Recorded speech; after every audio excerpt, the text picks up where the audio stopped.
It was just over 100 days ago that we got the final deal done, and everyone was celebrating and joyous about the hostages coming home and the end to this long war that nobody thought was possible. And Steve and I were panicking, saying, what do we do next? You know, how do you implement peace? And as you guys know, peace is a different deal than a business deal because you're changing a mindset. And in Israel, there was 2 years of very intense war. For the people in Gaza, there was more than just 2 years of war. They had 20 years of hopelessness, being ruled by a terrorist organization. For the people in the Middle East, their hearts were pulled by this.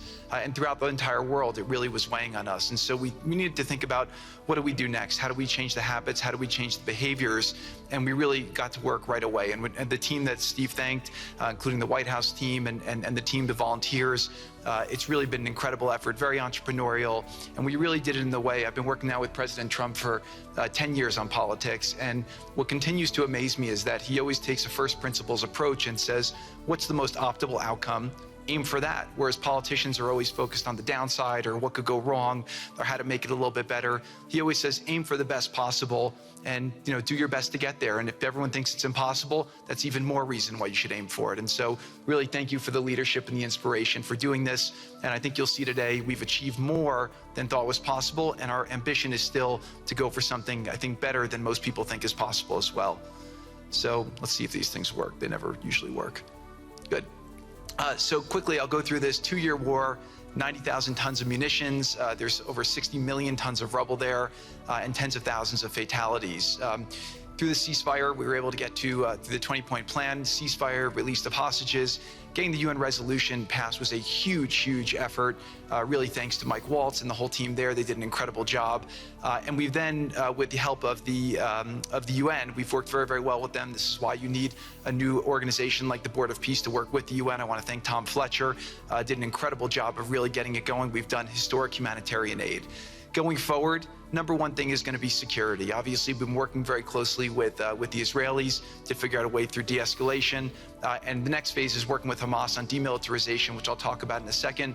But without security, nobody's going to make investments. Nobody's going to come, build there. We need investments in order to start giving jobs. We want to take these people. 85% of the aid of Gaza, 85% of the GDP of Gaza has been aid for a long time. That's not sustainable. It doesn't give these people dignity. It doesn't give them hope. And so we want to use free market economy principles. A lot of what President Trump spoke about that he's doing in America, we want to bring the same mindset, the same approach to a place like Gaza to give these people the ability to thrive and have a good life. Let's see. So on the aid, I mentioned the UN. So now people are talking about famine. 100% of the food needs are met, and that's been overabundance. The cost of goods have gone down tremendously. Over 55,000 trucks have gone in, and over 1.4 million pallets. And it's been the largest humanitarian effort done into a war zone that anyone's been able to tell us about. This really has been a great joint effort that everyone's been able to do, and so it's a great thing. We all just heard from Ali. We have been so impressed. Steve and I were speaking to him and the entire committee. Such bravery of these people to step up. And we've worked with the Palestinian Authority, who's been helping us as well. But this committee is the first time it's a technocratic, apolitical committee. I really want to thank the Arab partners for helping us select the right people to do this. And we just need to believe in them and support them. I put this up here. It's probably a little too small for me to read, but this is really important if you saw the mission statement. So Hamas's mission statement was, we need to destroy the state of Israel. That has not worked well for the people, as we've seen. Their mission statement is, we are committed to establishing security, restoring the essential services that form the bedrock of human dignity, such electricity, water, healthcare, and education, as well as cultivating a society rooted in peace, democracy, and justice, operating with the highest standards of integrity, transparency. So these are the basic things. Their goal is to have peace and to help their people, which is an obvious mission statement for a government, but actually fairly novel for Gaza. So we did a master plan. We brought in, I thank Yakir Gabay, who's one of the most successful real estate developers and brilliant people I know. He's volunteered to do this, not for profit, really because of his heart. He wants to do this. And we've developed ways to redevelop Gaza. Gaza, as President Trump's been saying, has amazing potential. And this is for the people of Gaza. We've developed it into zones.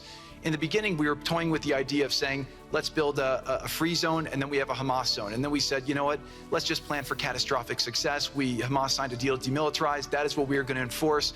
People ask us what our plan B is. We do not have a plan B. We have a plan. We signed an agreement. We are all committed to making that agreement work. There's a master plan. We'll be doing it in phasing. In the Middle East, they build cities like this in 2-3 million people. They build this in 3 years. And so stuff like this is very doable if we make it happen. Rafah will start with. This will show a lot of workforce housing. We think this could be done in 2-3 years. We've already started removing the rubble and doing some of the demolition. And then New Gaza. It could be a hope, it could be a destination, have a lot of industry, and really be a place that the people there can thrive, have great employment. Once this starts going, we think there should be 100% full employment and opportunity for everybody there. And we have a lot of data on what can be, but we think that this really gives the Gazan people an opportunity to live their aspirations. But it all starts with security, and it all starts with governance. Final note I'll just say on the Board of Peace, which is that all the lessons we're doing is we're basically studying the best practices from all over the world, and we're watching who does education the best, who does healthcare delivery the best. All of these things it's not secret IP. All this is IP that the Board of Peace is going to make public, and we want to encourage all the countries to be able to follow these best practices. A lot of the things that President Trump is doing in America, if they're working, we should all be copying them. If we find what's working in other countries, we should be copying them too. And so what the Board of Peace will have the ability to do if we're successful with Gaza is really show how do you do peace implementation, which is something that when we got this deal done, we didn't really find too much expertise or know-how on how to do it. So as we're creating this system, hopefully it's something that we can just document these learnings and make them available to all else who want to use them in the future. So demilitarization, this is something we're starting now that we have a new government in Gaza. This government will be working with Hamas on the demilitarization to really take the principles that were agreed to in the document to the next phase, and hopefully that will be successful. Without that, we can't rebuild. So if Hamas does not demilitarize, that will be what holds back Gaza and the people of Gaza from achieving their aspiration, and that's very important. So the next 100 days, we're going to continue to just be heads down and focused on making sure this is implemented.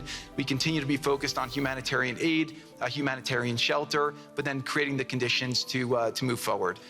So thank you. Final point I'll just make is this is really only possible because of the work of so many people and President Trump's great leadership.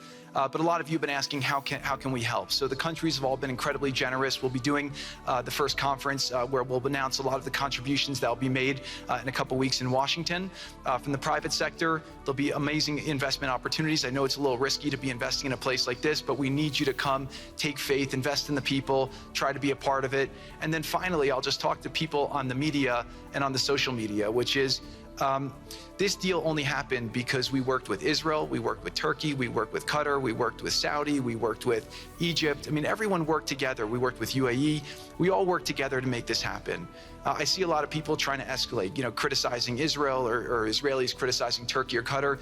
Just calm down for 30 days. I think that the war's over. Let's do our best to try working together. Our goal here is peace between Israel and the Palestinian people. Everyone wants to live peacefully. Everyone wants to live with dignity. Let's put our efforts towards promoting those who are doing the work to build this up, like Ali and his committee. Let's focus on the positive stories, and let's just calm down, turn a new chapter. And if we believe that peace is possible, then peace really can be possible. So we're going to continue to work every day. We need all of your help to do it. And again, I just really want to thank President Trump for his leadership in doing this. This would not have been possible without your commitment to this. Everyone thought it was impossible to end this war. You never gave up. You never stopped. Every time there was a setback, you told us to try harder. You gave us different ideas. And we've made several impossible things happen just in Gaza to date, and no reason why we shouldn't be able to make even more impossible things happen. So really thank you for your amazing leadership.